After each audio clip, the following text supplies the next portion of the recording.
Marthe de Florian oli kuulus kurtisaan 19. sajandi lõpu Pariisis ning tema armukeste hulka kuulusid Prantsuse presidendid, peaministrid ja tolle aja juhtivad kunstnikud. Siiski mäletatakse teda tänapäeval kõige rohkem tema luksusliku Pariisi korteri tõttu, mis avastati aastal 2010 pärast seda, kui see oli püsinud peaaegu sajandi puutumatuna. Liitu minuga, kui uurime tema elu ja tema korteri taga peituvat saladust.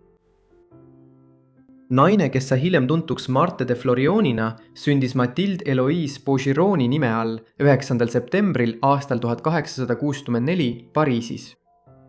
Ta oli Jean Bouchironi ja Henriette Eloise Barati vanim tütar.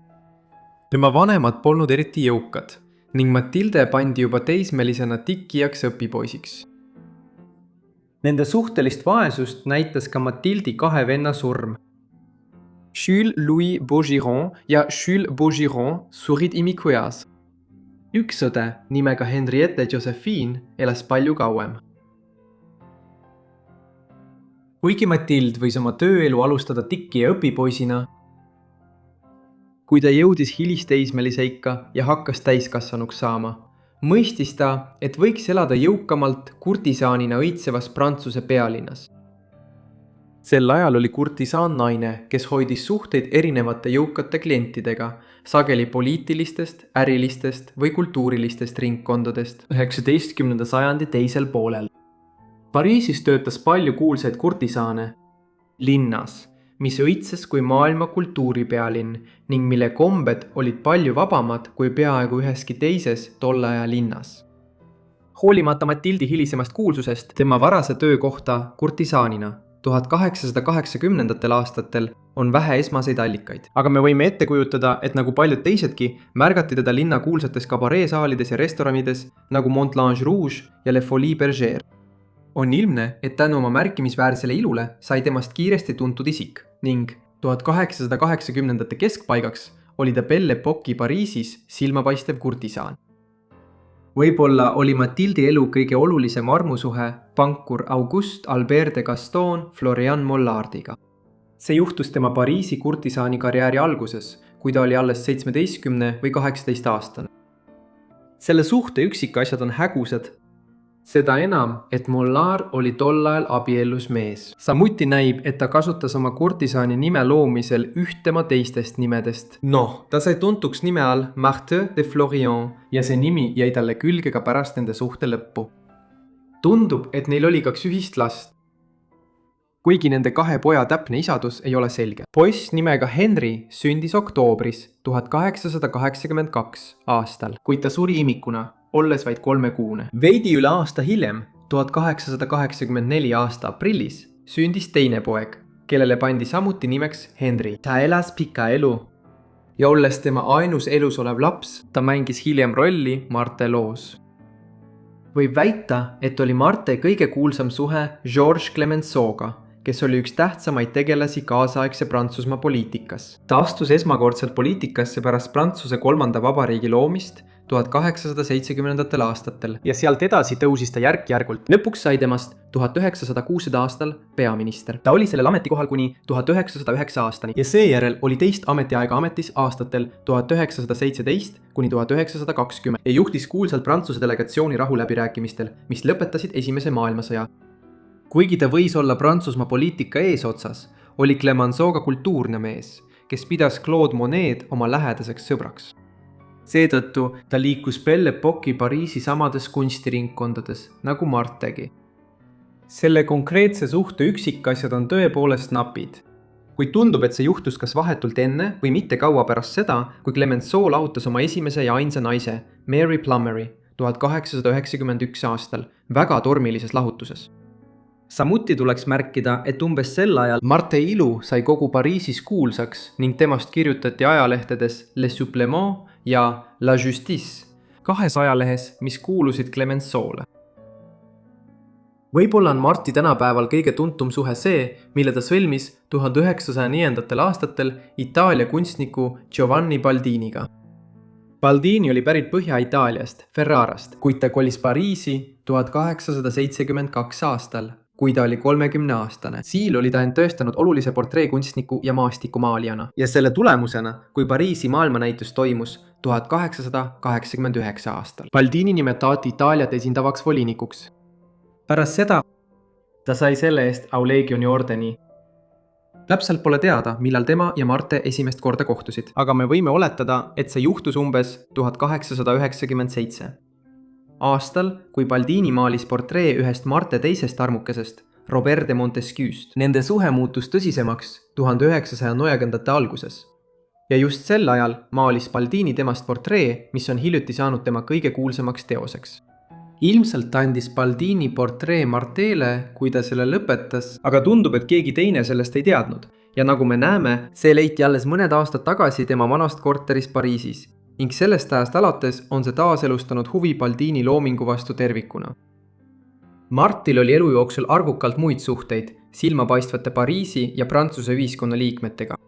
Üks neist oli Robert de Montesquieu, kelle kaudu, nagu märgitud, kohtus ta tõenäoliselt Baldiniga 1890ndate lõpus. Montesquieu oli esteet, kes oli tuntud oma teedrajava töö poolest sümbolistliku luule vallas ning kunstikogujana.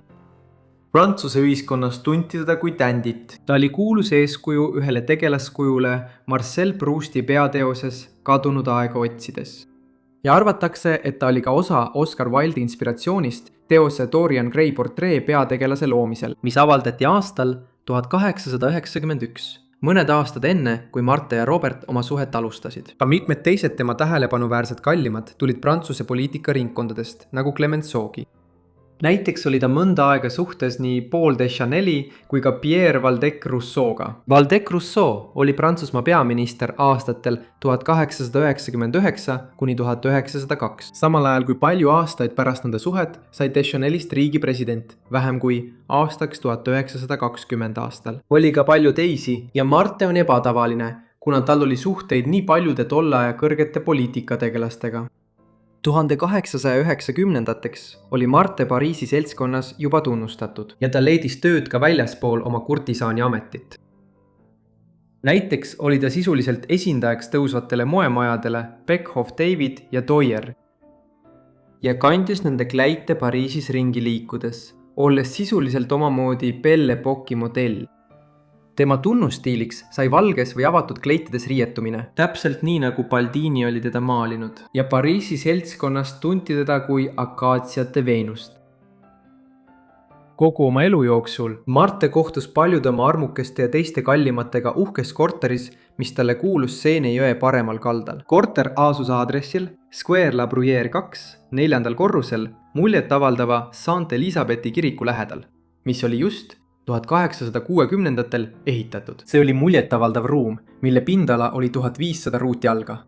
Just siin, alates 1890ndatest võõrustas ta oma kliente ja mõnikord pidi ta oma ihukaitsetel korratuid kliente välja visata. Ta ei talunud rumalust ja teda kirjeldati ajakirjas L'Indiscret 1903 aastal. Kui kedagi, kes suudab tsiteerida meest ühepõlgliku mokkade torutamisega kastreerida.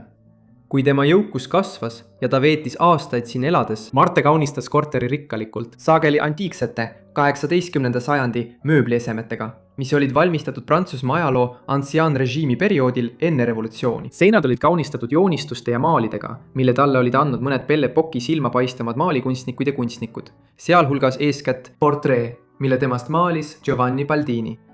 Kulatud peeglid, väärtuslikud seinavaibad ja rikkalikult tikitud vaibad kaunistasid samuti seinu ja põrandaid. See oleks olnud väga uhke ruum, kuhu siseneda isegi 20. sajandi alguses. Aga nagu me näeme, pakkus see hilisematel aegadel veelgi suuremat vaatemängu. Lõpuks suri Marte siin palju aastaid hiljem.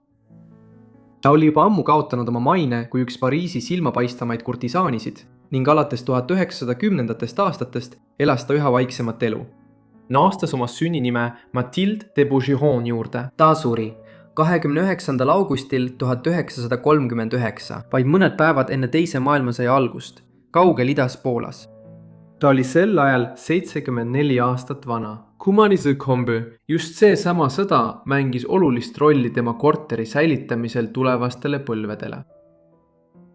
kui ta suri 1939. aastal, Marte elas oma korteris Square La Bruyère'il koos oma ainsa ellujäänud lapse Henri Bougeroniga, kes ise oli tol ajal lähenemas oma 60. eluaastale. Ta päris selle korteri ja elas seal edasi kuni 1966 aastani, mil ta ise suri. Oma hilisematel aastatel Henri oli muutunud üha eraklikumaks ega omanud suurt sõpruskonda, kes teda külastanud oleks.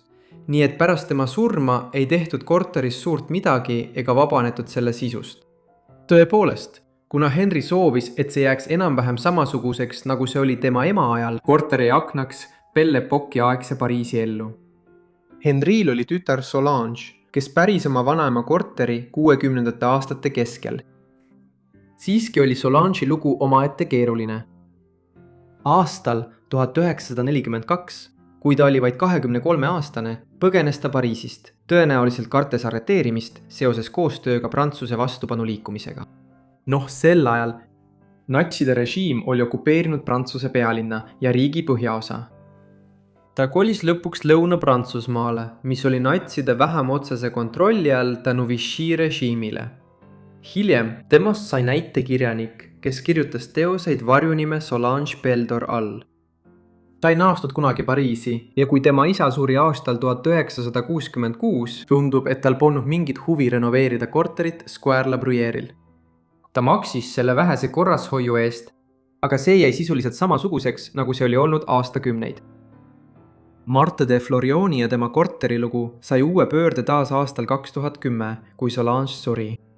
Alles siis, kui tema testamendi täitjad said korterist teada ja korraldasid sinna sisenemise, mõistsid nad, mis oli aastakümneid puutumata seisnud. Marte de Florioni korter oli sisuliselt ajakapsel, mis oli täis maale, kirjamahetust, peegleid, seinavaipu ja muid esemeid Belle Époque'i perioodist ning 2 maailmasõja vahelisest ajast. Uhkeid topiseid, sealhulgas topitud jaanalindu, seisis kõrvuti vanade mikihiirenukkudega, mis andsid tunnistust Marte eklektilisest maitsest. Kahtlemata, kogu kollektsiooni kõige silmapaistvam element oli armastuskirjade sari, mis olid allkirjastamata, kuid arvatakse, et need olid Giovanni Baldini kirjutatud, samuti tema portree temast, maalitud rohkem kui 100 varem. Paljud esemed müüdi lõpuks oksjonil järgnenud kuudel. Kõige väärtuslikum ese oli Baldini portree, mille olemasolust kunstimaailmas peaaegu midagi ei teatud kuni aastani 2010. See pandi oksjonile reservhinnaga 300 000 eurot, kuid müüdi enam kui 2 miljoni euro eest. See oli Baldini teose hinnarekord ja silmapaistev tunnistus ajakapslist, milleks Marte de Florioni Pariisi korter muutus 70 aasta jooksul pärast tema surma. Aitäh kõigile, et vaatasite seda videot Marte de Florionist. Loodan, et teile meeldis.